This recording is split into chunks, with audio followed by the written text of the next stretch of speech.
Hello everyone, চলে এলাম নতুন একটা ভিডিও নিয়ে। আর আজকে হচ্ছে তারাপীঠ ব্লগের শেষ পার্ট। তো দেখতেই পাচ্ছ আমরা সকাল সকাল ঘুরতে বেরিয়ে গেছি সবাই মিলে। আর এটা হচ্ছে দ্বারকা নদী।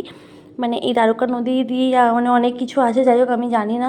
তো আমরা সকাল দ্বারকা নদী থেকে একটু ঘুরে এসে সকাল সকাল ব্রেকফাস্ট করে নিলাম। আর আমাদের ব্রেকফাস্ট ছিল কচুরি।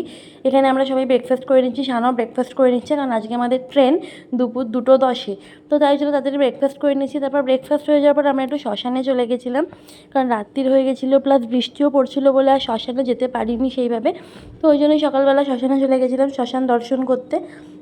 তো ওখানে গিয়ে মোটামুটি আমরা অনেকক্ষণ টাইম স্পেন্ড করেছিলাম, সমস্ত কিছু ঘুরে ঘুরে দেখছিলাম, সব সাধু সন্ন্যাসীদের দেখলাম। তারপর স্বয়ং বামাখ্যাপা যিনি ছিলেন আর কি, তাকে আমরা দেখলাম। সব কিছু দেখার পর আমরা ব্যাগপত্র গুছিয়ে টুছিয়ে নিয়ে হোটেল থেকে চেক আউট করে চলে গেছিলাম লাঞ্চ করতে। আর আমাদের লাঞ্চে ছিল ফিশ থালি, এখানে আমরা সবাই লাঞ্চ করে নিচ্ছি। লাঞ্চ করার পর আমরা চলে গেছিলাম টোটোতে, টোটো ধরে কোনো স্টেশন যেতে হবে। আর এই যে আমাদের ট্রেন দিয়ে দিয়েছে দুপুর 2:10-এ, আমাদের ট্রেন ছাড়ার কথা, এখনও ট্রেন ছাড়েনি। তো আমরা সবাই ট্রেনে বসে গেছি, আর ফাইনালি আমাদের ট্রেন ছেড়ে দিল। আর আমরা ট্রেন থেকে নেমেও গেলাম। প্রথমে নেমেছিল আমার বোনেরা, তা ওরা গাড়ি চলে গেল। আর এদিকে সানাকে দেখো হা করে ওদের দিকে তাকিয়ে আছে। তো ফাইনালি আমরাও নেমে গেলাম। আর আজকের ভিডিওটা এখানেই শেষ করছি।